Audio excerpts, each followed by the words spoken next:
Pa mene je osobno ispovijest branitelja koji su osjetili rat na svojoj koži i koji dan danas žive s tim posljedicama i traumama i koji su stvarno imali ja bih rekla, hrabrosti podijeliti svoje iskustvo s nama i otvoreno pričati o temama koje mislim da danas u javnosti nisu toliko prisutne i ne priča se o njima, više su tabu teme nego što ja bi se složila s Barbarom. Mislim da je bilo za njih pogotovo teško ponovo otvoriti te stare rane. Ali mislim da bi to trebalo prestati biti tabu tema ili nek ostane to za njih pa ako odluče. Ne, ja mislim da bi trebali i danas puno više se o tome pričati nego što se priča. Jer zapravo oni su postavili temelje naše domovine i samim razgovorom i promišljanjem o Domovinskom ratu poštujemo više domovinu koju živimo i ljude koji su dali život i bili spremni dati život za državu koju mi danas živimo i koja nam daje mnogo mogućnosti da se razvijamo kao osobe i nastavimo svoj život i osnovimo obitelj i stvaramo zapravo svoju budućnost. Bili ste na Ovčari, posjetili ste bolnicu o kojima sve generacije zapravo ovo vrijeme slušaju i gledaju filmove na svakodnevnoj povijesti. Smatrate li da je zapravo sam posjet tim mjestima više probudio svijest o patnji i o gubicima hrvatskog naroda za vas? Zašto? Definitivno.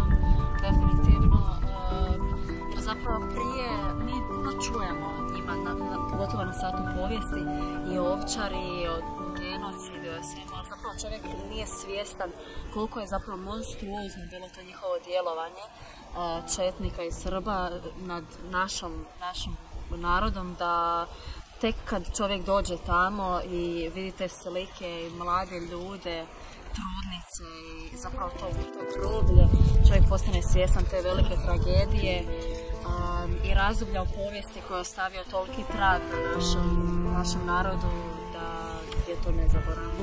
Da, ja se slažem s Barbarom, mislim da nije isto kad je to priča profesor iz povijesti koja uči o tome i osoba koja je to stvarno prošla, koja je to vidjela i da ti u stvari kroz svoj razgovor i svojim emocijama može pokazati koliko je tamo teško bilo i koliko se danas teško nosi s tim stvarima. Što mislite, što je bio poticaj Vukovarcima za otpor, za upornost? Njihove obitelji, prije svega rekla. Njihova djeca za koje su oni smatrali da zaslužuju svoju državu, svoja prava i svoju slobodu. Da, definitivno je obitelj i mislim da tad nisu možda bili toliko svjesni toga, ali da im je bilo u podsvijesti i to da zapravo o njima ovisi cijela Hrvatska. Oni su bili ta vrata Hrvatske put prema unutrašnjosti, da su zapravo oni svojim obranom djelovanjem u ratu su zapravo spriječili ono što je moglo snaći cijelu Hrvatsku. Oni su podnijeli žrtvu za cijeli narod, naciju i za 4,5 milijuna ljudi koji su zapravo živjeli taj san, oni su ga branili tamo i će upravo ti ljudi u Vukovaru. Mislim da je to jedno herojsko djelo koje se ne treba nikada zaboraviti.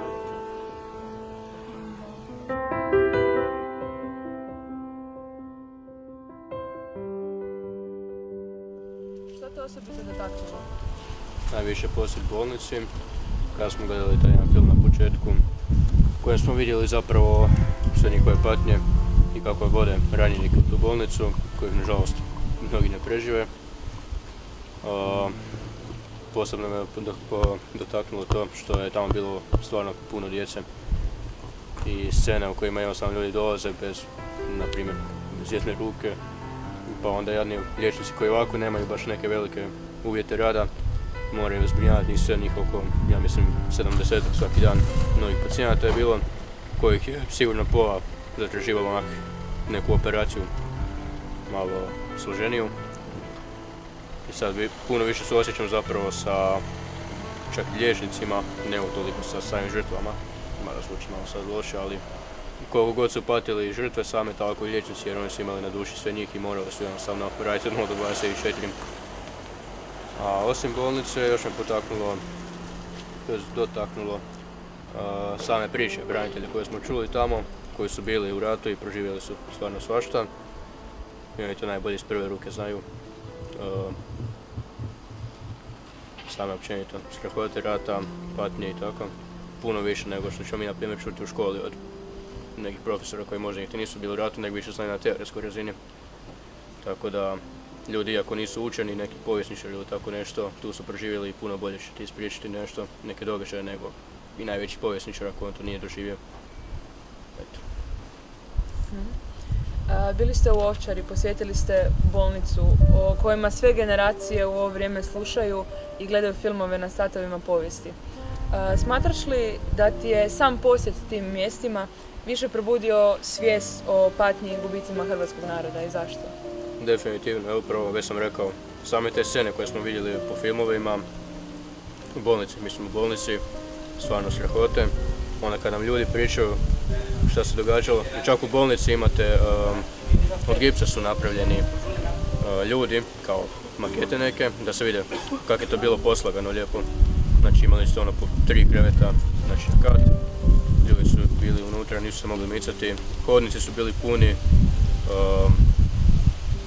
ne znam, bolnica sama po sebi bombardirana cijelo vrijeme, znači stvarno užasno za raditi. Ne znam, ne kažem da ti detalji što su nam branitelji pričali, kako su njih mučili, ali to možda ima kasnije neko pitanje, pa ću detaljnije pričati to. Što misliš da je Vukovarcima bio poticaj za otpor, upornost i zajedništvo? Pa ja mislim da je to zapravo sve proizlazi iz jedne nesebične želje ljudi da ne da zaštite sami sebe, jer svi su mogli, možda nisu, ali većina ih je mogla čak i pobjeći, znači bez ičega, bez rata, ali nisu, nego su jednostavno ostali jer su imali tu neku odgovornost prema hrvatskom narodu, prema svojoj domovini, da ostane da se koliko god mogu da se brane. Tako da mislim da sve to je jedna nesebičnost, samo ljudska onak potreba. Jednostavno ljudi su imali odgovornost i to ih je motiviralo cijelo vrijeme da se bore i da pate. Iako možda su mogli to izbjeći, ali nisu.